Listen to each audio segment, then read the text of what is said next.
नमस्कार, मी अश्विनी डिके. सध्या आपण अश्विनी स्वादिष्ट किचनमध्ये मसाला सिरीज करतोय. तुमच्यासारख्या सगळ्यांनी मागणी केल्यानुसार आपण वेगवेगळे मसाले रेसिपी करतोय. आता आपण आत्तापर्यंत गोडा मसाला करून झाला आहे आणि साऊथ इंडियन सांबार मसाला पण करून झाला आहे, तो तुम्ही पाहिला असेलच. आज आपण सगळ्यांना आवडणारा असा पावभाजीचा मसाला करणार आहोत. सगळे अगदी लहान मुलांपासून मोठ्यांपर्यंत सगळे केव्हाही कधीही कितीही पावभाजी खायला अगदी तयार असतात, हो की नाही? तर असा हा पावभाजीचा मसाला आपला घरी केलेला असला तर भरपूर प्रमाणातही होतो आणि बाहेरपेक्षा कमी कमी खर्चातही होतो. शिवाय आपण घरी करताना साफसूफ निवडून स्वच्छतेची काळजी घेतो. तर असा हा पावभाजीचा मसाला करायला सोपा आहे. पटकन साहित्य बघून घ्या, लगेच कृती करूया. सगळ्यांची लाडकी पावभाजी आणि त्यासाठी लागणारा मसाला. तर आता तो मसाला कसा करायचा बघणार आहोत. त्यासाठी मी इथे धने 50 ग्रॅम घेतलेले आहेत, जिरं 25 ग्रॅम, बडीशेप 10 ते 15 ग्रॅम, 1 टीस्पून ओवा, 2 मसाला वेलची आणि 1 चक्री फूल, 10 ग्रॅम लवंगा, 30 ग्रॅम काळे मिरे, 30 ग्रॅम दालचिनी, 40 ग्रॅम लाल तिखट. लाल तिखटामध्ये बॅडगी मिरची आणि तिखट मिरची हे दोन्ही एकत्र केलेलं आहे, 20-20 ग्रॅम. 1 टीस्पून एवढं काळं मीठ, ब्लॅक सॉल्ट. साधं नेहमीचं आपलं मीठ 1 टीस्पून. हळद 3 ते 4 टीस्पून. 1 टेबलस्पून एवढी सुंठपूड, 1 टेबलस्पून आमचूर पावडर, 2 टीस्पून कसुरी मेथी. कसुरी मेथी अगदी आठवणीने घाला बरं का, कारण त्याचा स्वाद फार सुंदर लागतो पावभाजीच्या मसाल्यात.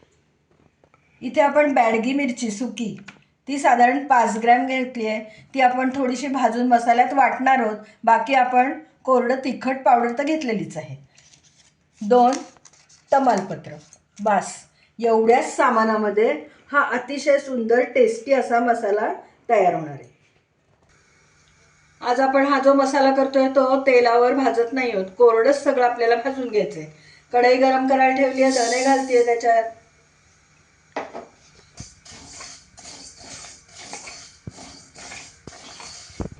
कढई गरम झाल्यावर आपण धने पहिल्यांदा घातले त्याच्यामध्ये, कारण धन्याला थोडासा वेळ लागतो भाजायला. आता धने चांगले भाजत आले, त्याच वेळेस मी त्यामध्ये जिरं आणि बडीशेप घालणार आहे. जिरं घालूया आणि बडीशेप घालूया. आता पुन्हा थोडंसं भाजून घ्यायचं आहे.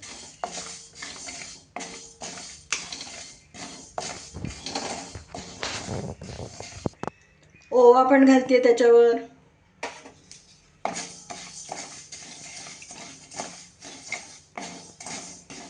आता हे तमालपत्र 2 तमालपत्र होती त्याचे मी तुकडे करून घेतले.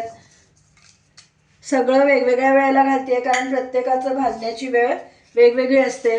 पटकन जळू नये म्हणून आपण पहिल्यांदा धने घातले, नंतर जिरं, नंतर बडीशेप आणि नंतर बाकीचं साहित्य.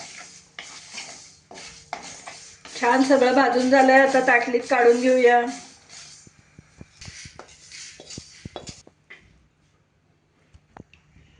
दोन मसाला वेलची, 1 चक्री फूल, दालचिनी, मिरे, लवंगा. आता हे सगळं भाजून घेऊया.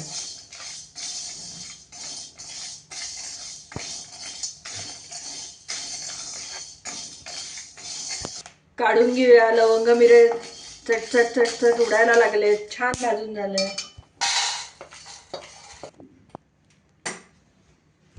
कसुरी मेथी आहे ती आपण भाजायला घातली नाहीये, पण हे सगळं साहित्य गरम आहे त्याच्यावरच आपण घालूया. म्हणजे जर थोडंसं ते दमट असेल, मॉइश्चर असेल तर निघून जाईल. बॅडगी मिरचीच्या ज्या सुक्या मिरच्या घेतल्यात आपण, त्यातल्या बिया काढून टाकल्यात, त्या थोड्याशा भाजून घेऊया, म्हणजे दळताना व्यवस्थित दळल्या जातील.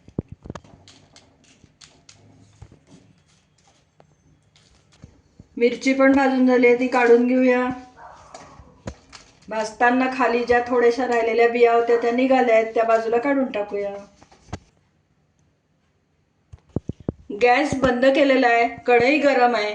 त्यामध्ये आपण आता हे बाकीचं मीठ, नंतर काळं ब्लॅक सॉल्ट, काळं मीठ हे 1 टीस्पून आहे आणि साधं मीठ 1 टेबलस्पून आहे. हळद पावडर, सुंठ पूड, आमचूर पावडर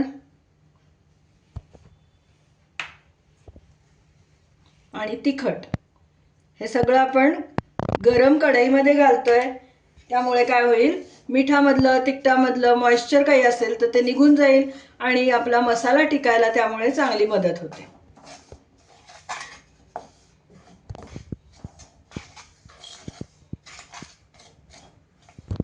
सगळं मसाल्याचं साहित्य आपलं भाजून झालेलं आहे छान. आता ते गार झालं की आपण मिक्सरमध्ये बारीक करून घेऊया.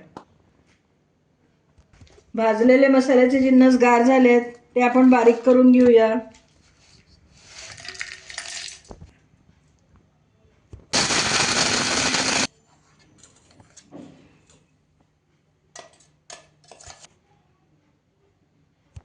आता हे उरलेलं साहित्य बारीक करून घेऊया.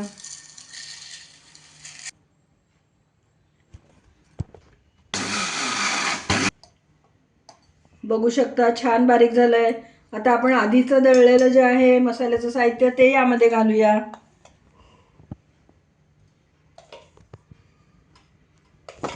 हे हळद, तिखट, आमचूर, सुंठ पावडर वगैरे आपण गरम कढईमध्ये ठेवलं होतं की नाही, ते पण आता याच्यामध्ये घालूया आणि सगळं एकदा मिक्स करून घेऊ मिक्सरमध्ये.